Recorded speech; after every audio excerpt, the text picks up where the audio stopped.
అందరికీ నమస్కారం. ఈరోజు మనం పంచభూత లింగాలలో ప్రసిద్ధమైన అగ్నిలింగం అరుణాచలం గురించి తెలుసుకునే ప్రయత్నం చేద్దాం.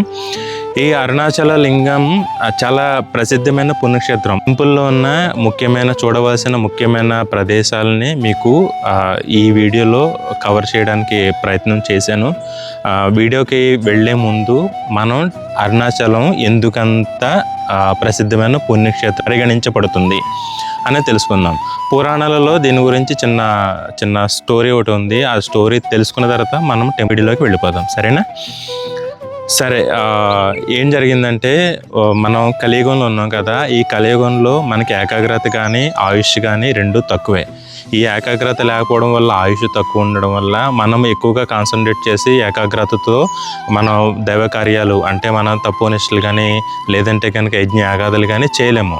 ఈ చేయకపోవడం వల్ల అవి ముక్తికి మార్గాన్ని చూపిస్తాయి. ఇవి చేయడం వల్ల భగవంతుడి యొక్క పదంలో నడవడం వల్ల మనకి ముక్తి అనేది కలుగుతుంది. కలియుగంలో కూడా ప్రజలు తరించాలి భగవంతుడు ధ్యానంలో అని దేవతలు ఆలోచించి ఒకసారి మహాదేవుడి దగ్గరికి వెళ్ళి, మహాదేవ, ఇలాగ కలియుగంలో ప్రజలు ఏకాగ్రత లేకపోవడం వల్ల తక్కువ ఆయుష్ ఉండడం వల్ల ఇలా ఇబ్బంది పడుతున్నారు, చేరుకునే సులువైన మార్గం ఏదుందా అని అడిగితే అప్పుడు మహాదేవుడు 4 మార్గాలు చెప్తాడు. ఆ 4 మార్గాలు ఏంటంటే, ఈ 4 మార్గాలు మీరు ఫాలో అవుతే కనుక 4 మార్గాలు ఏదో ఒక మార్గం ఫాలో అవుతే కనుక మోక్షాన్ని ఇస్తాను అని మహాదేవుడు చెప్తాడు. సరే, ఏంటి అవి 4 మార్గాలంటే, ఒకటి చిదంబర దర్శనం. చిదంబర దర్శనం అంటే ఏమిటంటే చిదంబరంలో శివలింగాన్ని దర్శనం చేయడం. చిదంబరంలో శివలింగాన్ని దర్శనం చేయడం అంటే ఈజీయే కదా. వెళ్ళి ఒకసారి చిదంబరం వెళ్ళి దర్శనం చేసుకుని వచ్చేయడం. చిన్న చిక్కుముడు ఉంది. ఏంటంటే పంచభూత లింగాలలో చిదంబరము లింగం అదే ఆకాశలింగం. ఆకాశలింగం అంటే మిగతా 4 లింగాలకి రూపం ఉంటుంది కానీ ఆకాశలింగానికి రూపం ఉండదు. ఎలాగంటే మనకు కాస్మోస్ ఎలా ఉందో అలాగ ఉంటుంది అన్నమాట, రూపం లేనట్టు ఉంటుంది. అలాగే చిదంబరంలో కూడా ఆ ఆకాశలింగం లేదు. అక్కడ ఖాళీ గోడ మాత్రమే ఉంటుంది. ఆ గోడను చూసి శివలింగ దర్శనం అయిందని మనం మనస్ఫూర్తిగా దండం పెట్టుకుంటే కనుక శివలింగ దర్శనం అయితే మీకు మోక్షాన్ని ఇస్తానంటాడు. దాన్నే అక్కడ లేదు కదా, లేనిది ఉన్నట్టు మనం దర్శనం చేసుకోవాలి. మనకి కనబడాలి. ఏదో నాకు కనబడిందని అబద్ధం చెప్పడం కాదు. అందుకనే దాన్ని చిదంబర రహస్యం అంటారు. సరే, ఇది మా వల్ల కాదు స్వామి, అంత తపోనిష్టలం కాదు, మాకు అంత శక్తి లేదు దర్శనం చేసేది, ఇంకొక మార్గాన్ని చెప్పు అంటాడు అనమాట. ఇంకొక మార్గాన్ని చెప్పు అంటే, సరే అయితే మీకు చిదంబరంలో కాకపోతే కనుక కమలాలయంలో పుట్టడం. ఈ కమలాలయం ఎక్కడ ఉందంటే తమిళనాడులోని తిరువాయూరులో ఆ ఊరిలో మీరు పుడితే కనుక మీకు మోక్షం ఇస్తానని చెప్తాడనమాట. వాళ్ళు ఎక్కడ పుట్టాలని మన చేతుల్లో లేదు కాబట్టి అది మన తల్లిదండ్రుల చేతిలో ఉంది.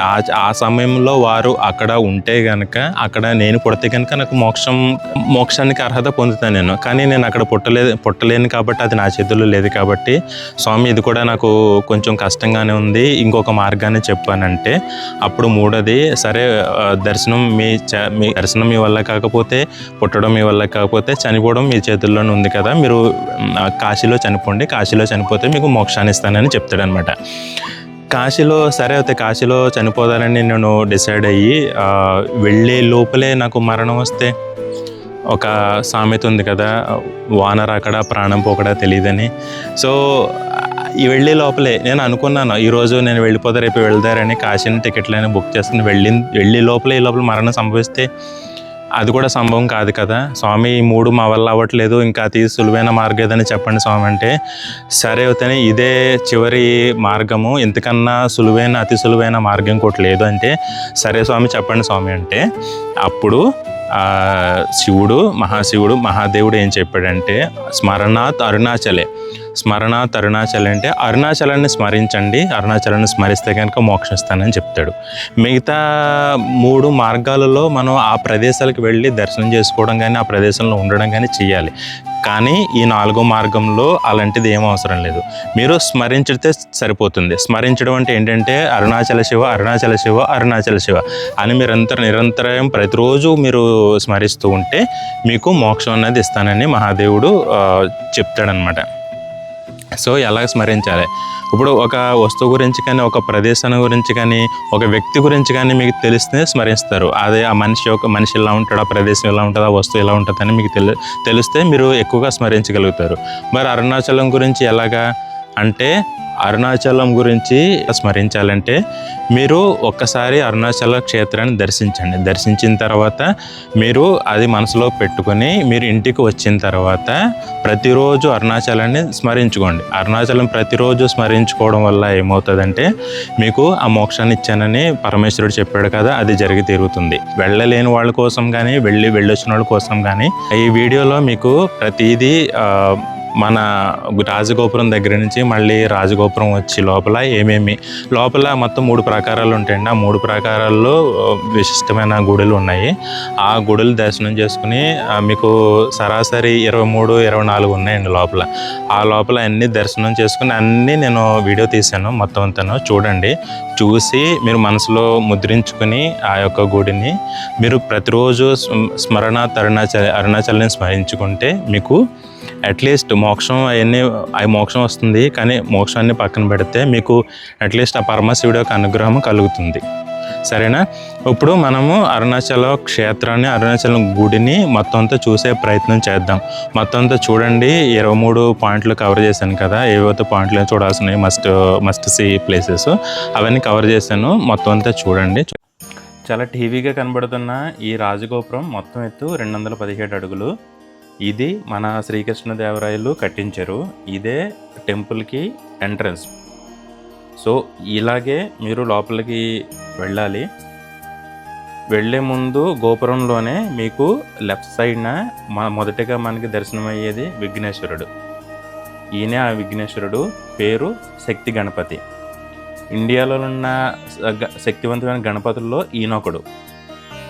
చాలామంది చూడరు. మీరు లెఫ్ట్ సైడ్ ఉంటుంది చూసుకుని నమస్కరించి 3 గుంజిళ్ళు తీసి దర్శనం బాగా అవ్వాలని ఒక నమస్కారం చేసుకుని మీరు అలా ముందుకు వెళ్తూ ఉంటే మీకు మొదటగా దర్శనం అయ్యేది సుబ్రహ్మణ్య స్వామి గుడి.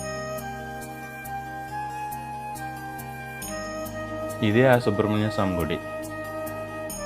ఈయన స్తంభోద్భవ సుబ్రహ్మణ్య స్వామి అని కూడా అంటారు.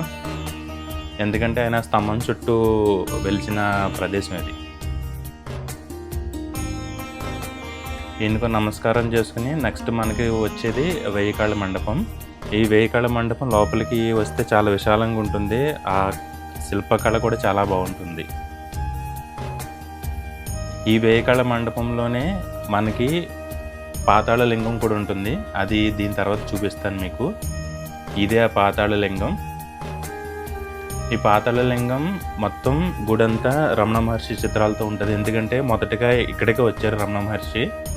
ఇక్కడికి వచ్చి ఈ పాతాళ లింగం దగ్గరే తపస్సు చేశారు.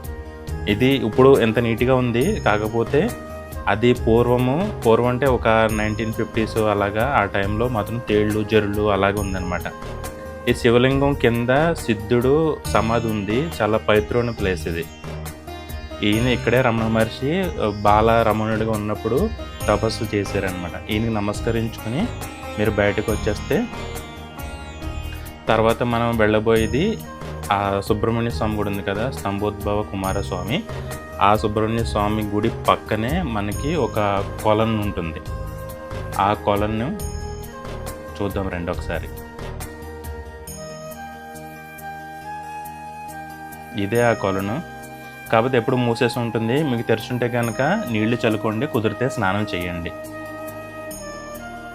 దీన్నే శివగంగా తీర్థం అంటారు.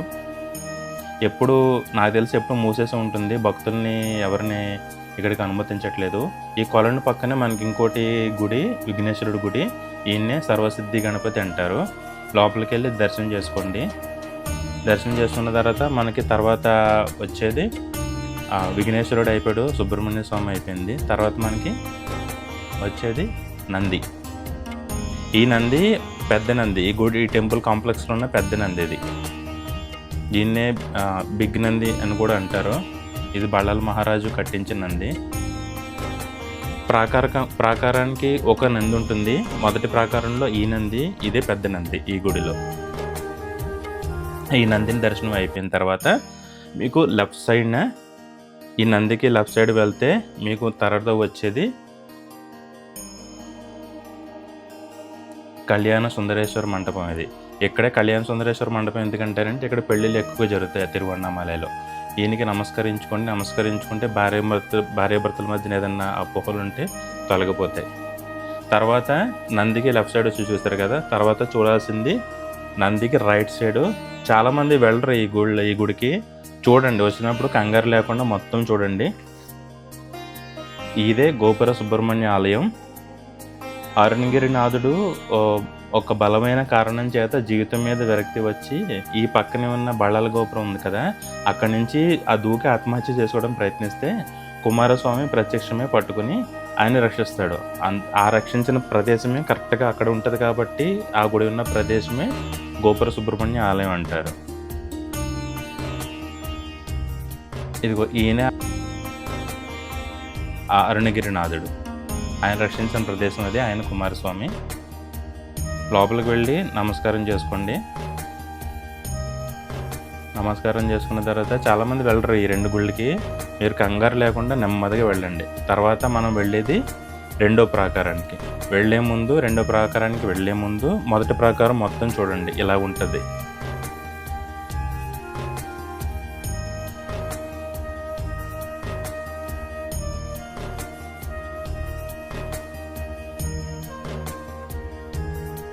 ఇదేనండి బళ్ళాల గోపురం. మనకి సెకండ్ ప్రాకారానికి మొదటి ప్రాకారానికి మధ్యలో ఉంటుంది. ఈ బళ్ళాల గోపురం ద్వారానే మనం లోపలికి వెళ్ళాలి. ఇది బళ్ళాల మహారాజుచే నిర్మించబడిన గోపురం. స్వయంగా పరమశివుడే ఈయనకి ప్రతి సంవత్సరం పిండ ప్రదానం చేస్తాడు. ఇలాంటి సంప్రదాయం మీరు ఎక్కడ ఏ గుడిలోనూ చూడరు. అది ఆయన పరమశివుడు బళ్ళాల మహారాజుకి ఇచ్చిన వరం. ఒకసారి గోపురానికి నమస్కారం చేసుకొని మీరు లోపలికి వెళ్తే మొదటగా మీరు ఎడమ వైపు తిరిగితే మనకి కనిపించేది కాలభైరవ ఆలయం. ఈ చాలా మహిమాన్వితమైన స్వరూపం ఈ భైరవ స్వరూపం. ఈ ఆలయాన్ని కాలభైరవుడు సదా రక్షిస్తూ ఉంటాడు. ఈయనకు నమస్కారం చేసుకుని మీరు ఇలాగ ముందుకు వస్తే, కంగారేం లేదు, నెమ్మదిగానే రండి. నెమ్మదిగా వచ్చి ప్రతి ఆలయాన్ని దర్శనం చేసుకోండి. ఎందుకంటే ఏది మిస్ అవ్వద్దు. అన్ని ఆలయాలు చేసుకుంటేనే మీకు ఆ క్షేత్రం యొక్క దర్శనం అనేది పూర్తవుతుంది. ఇక్కడ చూస్తే మీకు ఈ ఎడమ చేతి వైపున కనిపించేది బ్రహ్మతీర్థం. కుదిరితే స్నానం చేయండి, కుదరకపోతే కనుక నెత్తి మీద నీళ్ళు చల్లుకోండి. అది కూడా కుదరకపోతే ఒక నమస్కారం చేసుకుని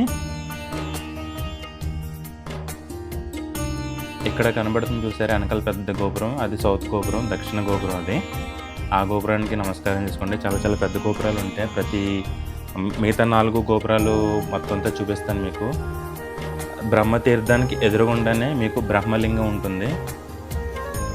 ఈ బ్రహ్మలింగం ఇక్కడి నుంచే మనకి గిరి ప్రదర్శన స్టార్ట్ అవుతుంది. అది ఒక నమస్కారం చేసుకుని బ్రహ్మలింగానికి మీరు ఈ వెనక్కి వస్తే ఇది గోశాల అండి. ఇది మూసేసి ఉంటుంది మోస్ట్లీ. మీరు కనుక కుదిరితే కనుక గేటు తెరిచుంటే కనుక లోపలికి వెళ్ళి గోమాతకి నమస్కారం చేసుకుని ఏదైనా అరటిపండు లాంటివి పెట్టండి. గోమాత గోవులు ఆవులు బెదిరిపోకుండా చూడండి. మీరు కేకలేయడం కానీ ఏదైనా చేస్తే బెదిరిపోతాయి. అలాగా ఇది అయిపోయిన తర్వాత వెనక్కి వచ్చేసిన తర్వాత ఇక్కడ తర్వాత మనకి దర్శనం అయ్యేది విఘ్నేశ్వరుడు. మళ్ళీ ఈ విఘ్నేశ్వరుడిని యానై తిరై కొండ వినాయగర్ అంటారు. ఈ తమిళంలో పేర్లు ఉంటాయండి, అకాడమిక్ ఇంగ్లీష్లో ఎక్కడ ఉండవు. మీరు జాగ్రత్తగా చూసుకుని ఒక్కొక్కటి చూసుకుని వెళ్ళడమే. ఇది అయిపోయిందండి. రెండో ప్రాకారంలో మనం ఉన్న గుళ్ళు చూసేసాము. ఒక్కసారి మనం చూద్దాం ఓవర్వ్యూ ఎలా ఉందో. ఇది రెండో ప్రాకారం చూసారు కదా. మొత్తం విఘ్నేశ్వరుడు ఆలయము, బ్రహ్మతీర్థము. ఇది మనకి నార్త్ గోపురం అండి, అమ్మని అమ్మ గోపురం అంటారు. ఇది ఆవిడ చందాలు పోజేసి ప్రజల నుంచి కట్టించిన గోపురం. ఈవిడ గురించి సజీవ సమాధి ఉంది, అది గిరి ప్రదర్శనలో తెలుసుకుందాం. ఇది రెండో ప్రాకారం మొత్తం. తర్వాత ఇది అయిపోయిన తర్వాత మూడో ప్రాకారం అరుణాచలేశ్వరుడు ఉన్న ప్రాకారం. ఇది మొదటగా దర్శనమయ్యేది మళ్ళీ విఘ్నేశ్వరుడే. ఈయన సంబంధ వినాయగర్ అంటారు, సంబంధ గణపతి అంటారు. సంబంధనారాయణ ఒక భక్తుడు ప్రతిష్ఠించింది ఇది. ఇక్కడ అయిపోయిన తర్వాత మీరు నడుచుకుంటూ వస్తే మీకు ఇక్కడ ఒక విశేషం ఉంటుంది. అక్కడ ఆయన నించున్నాడు చూసారా, అక్కడ నుంచి చూస్తే ఈ గోపురంలో ఉన్న ఈ ఆలయంలో ఉన్న 9 గోపురాలు మీకు కనబడతాయి. చూసారా, ఇదొక చిన్న గోపురం ఎదుర, వెనకాల ఒక గోపురం, పెద్ద గోపురం, ఇక్కడ ఇదో గోపురం, మూడో గోపురం, తర్వాత మధ్యలో 4వ గోపురం, వెనకాల 5వ గోపురం. ఇదిగోండి ఇక్కడ చిన్న గోపురం ఒకటి, దాని వెనకాల పెద్ద గోపురం ఒకటి, 7 గోపురాలు. మిగిలినవి ఇంకా 2 గోపురాలు, అవి వెనకాల ఉంటాయి. అది పెద్ద గోపురం కదా, అది దానికి ఎదురుగుండా చూసారా, అది చిన్న గోపురం. మొత్తం 9 గోపురాలు. ఎక్కడి నుంచి కనబడవు 9 గోపురాలు మీకు చూడాలంటే ఇక్కడి నుంచే చూడాలి. ఇంకోటి ఏంటంటే రమణాశ్రమం కొండపైన అరుణగిరి ఎక్కినప్పుడు అక్కడ కనిపిస్తుంది అనమాట. చాలామంది ఇది స్థల వృక్షం, పొగడ వృక్షం అంటారు. చాలామంది ఇటువైపు రారండి. వెనకాల చూసారా, అది అరుణగిరి. నమస్కారం చేసుకోండి. చాలామంది ఇటు రారు, అటు సంబంధ వినాయకుడిని చూసుకుని అలా దర్శనంకి వెళ్ళి అలా వెళ్ళిపోతారు. అందుకని ఇక్కడ మీరు చూసారా ఎంత ఖాళీగా ఉందో, ఒకళ్ళు ఇద్దరు వస్తూ ఉంటారు అంతే. ఈసారి వచ్చినప్పుడు మీరు తప్పకుండా ఈ వైపు రండి. ఈ వైపు గుడి వెనక్కి వచ్చినప్పుడు మనకి ఇక్కడ ఒక భక్తుడిది ఉంటుంది. ఇది ఈ మండపం అరుణగిరి యోగి మండపం అంటారు దీనిని. ఈ మండపం చూసారా, పైన అక్కడ నొండేరి గారు చెప్తారు స్టార్ గేట్ ఏదో ఉందని. ఆ స్టార్ గేట్ ద్వారా మనం ఒక లోకం నుంచి వేరే లోకానికి వెళ్ళొచ్చు అనమాట. ఇప్పుడు మనం ఏదో మార్వెల్ మూవీస్ చూస్తున్నా కానీ మనకి ఎప్పటి నుంచో ఉన్నాయండి.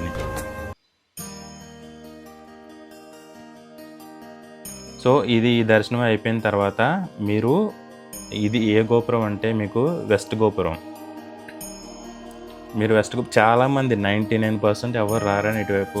ఈసారి వచ్చినప్పుడు తప్పకుండా రండి. మంచి గుళ్ళు మిస్ అయిపోతారు మీరు రాకపోతే కనుక.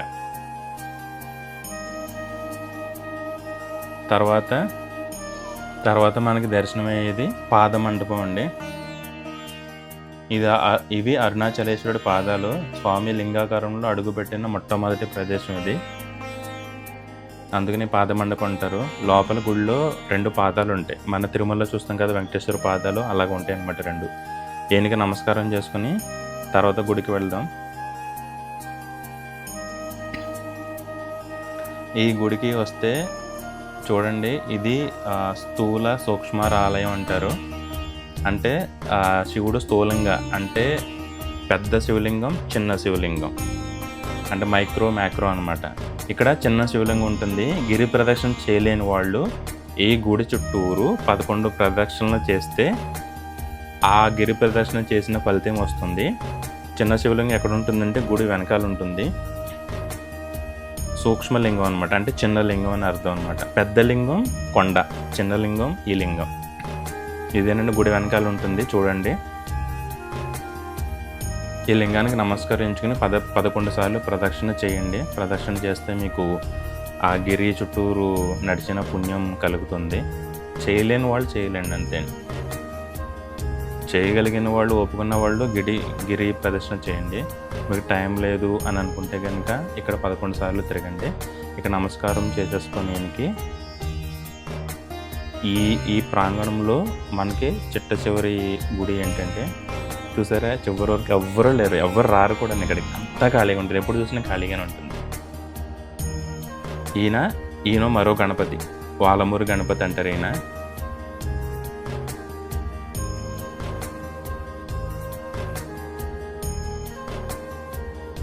ఇది అయిపోయిన తర్వాత బ్యాక్ వచ్చేసిన తర్వాత గుడి వెనక్కి వచ్చేసిన తర్వాత గుడికి పక్కన మనకి దర్శనం అయ్యేది అయ్యవారిది అయిపోయింది కదా. తర్వాత అమ్మవారి దర్శనం. ఇక్కడ అమ్మవారు ఎవరు? అయ్యవారు అరుణాచలేశ్వరుడు, అమ్మవారు అపితకుచాంబ. లోపలికి వెళ్ళలేదు కదండి, అంత ఇక్కడి నుంచి చూపిస్తున్నాను. శ్రీ ఉన్నామలై అమ్మ సన్నిధి అపితకుచాంబ అమ్మ. అమ్మని దర్శనం చేసుకుని ఇలాగా పక్కకి వెళ్తే మీకు నవగ్రహ మంటపం వస్తుంది. ఈ నవగ్రహ మంటపం కుదిరితే దీపం పెట్టండి, ఇక్కడ దీపాలు అమ్ముతూ ఉంటారు. నవగ్రహ మండపం ఇది నమస్కరించుకొని కుదిరితే ప్రదక్షిణ చేయండి. ప్రదక్షిణ చేసిన తర్వాత మీరు కొంచెం ముందుకెళ్తే మీకు అక్కడ చిన్న టెంపుల్ కనబడుతుంది చూసారా, అది చిత్రగుప్తుడిది. అది డైరెక్ట్ చూడకండి, పక్కన చిన్న కిటికీ లాంటి ఉంటుంది, దాని నుంచి చూడండి. అంతనే మీకు డైరెక్ట్ చూపించలేదు.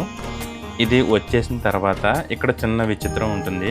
ఏంటంటే మీరు బయటికి వచ్చేసిన తర్వాత వెనక్కి తిరిగి అమ్మవారి గుడి వైపు చూస్తే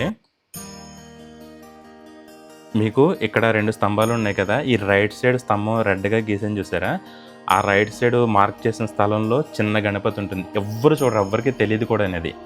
ఈయనే ఆ స్తంభంలో ఉంటాడు. ఈ స్తంభంలో మీరు నమస్కారం చేసుకోండి, ఎవ్వరికి తెలియదు. అది మీకు రైట్ సైడ్ ఉంటుంది, ఫస్ట్ పిల్లర్ అనమాట. ఆ నమస్కారం చేసేసుకున్న తర్వాత విఘ్నేశ్వరుడు చాలా గుళ్ళు ఉంటాయి ఈ గుడిలో. తర్వాత మళ్ళీ అమ్మవారి గుడి ఎదురుగుండానే మనకి పంచభూత లింగాలు ఉంటాయి. ఈ పంచభూత లింగాల్లో మొదటగా మనకి దర్శనం అయ్యేది వాయులింగం. ఒకేసారి పంచభూత లింగాల దర్శన ఈ అరుణాచలంలో మనకి చూసే అదృష్టం. ఇది అయిపోయిన తర్వాత నమస్కారం చేసేసుకున్న తర్వాత పంచభూత లింగాలని ఆయన మెయిన్ టెంపుల్లోనే అగ్నిలింగం, మిగతా లింగాలు ఇక్కడ వాయులింగం అయిపోయింది కదా, మిగతా 3 భూతాల లింగాలు చూద్దాము.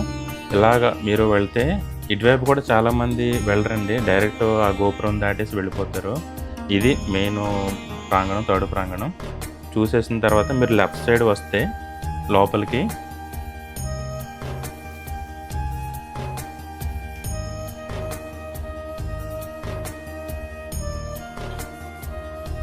ఇదండి బిల్వ వృక్షము, అశ్వత్థ వృక్షము 2 కలిపి ఉంటాయి. ఈ వృక్షం మీదే వివిధ జీవుల రూపంలో సాధువులు తిరుగుతూ ఉంటారు.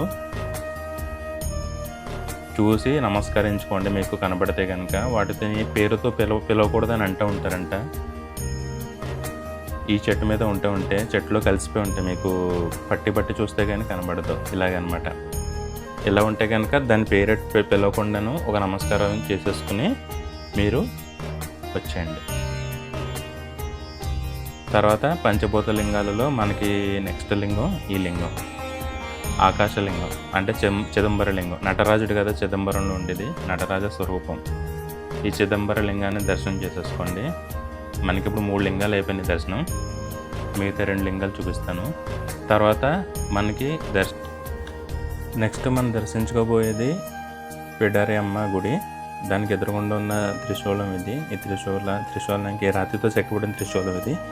ఈ త్రిశూలానికి చీటీలు కానీ లేదంటే కనుక పసుపు తాడుతో పసుపు కొమ్ములు కట్టడం కానీ జరుగుతుంది, అంత మంచి జరగాలని. ఇదే పిడారి అమ్మ, ఇవిడ గ్రామ దేవత లాంటిది. మొత్తం అరుణాచలం ఊరినంత రక్షిస్తూ ఉంటుంది. మీరు చూస్తే ఈ కటకటాల్లోంచి చూస్తే కనుక కింద నుంచి మీకు లోపల సప్తమాతృకలు ఉంటారు. దాంతోపాటు రేణుకామాత తల మాత్రమే ఉంటుంది. చూడడానికి చాలా కొత్తగా ఉంటుంది లోపల.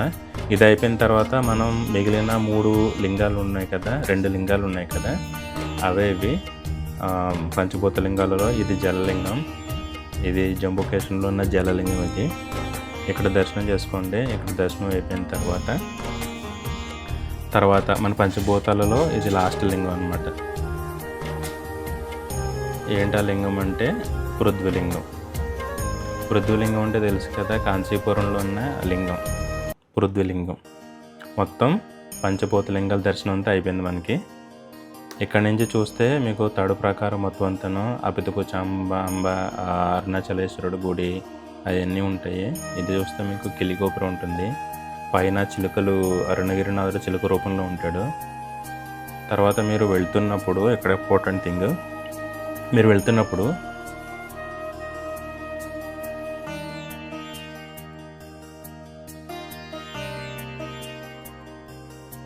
ఇది మోహిని అవతారం.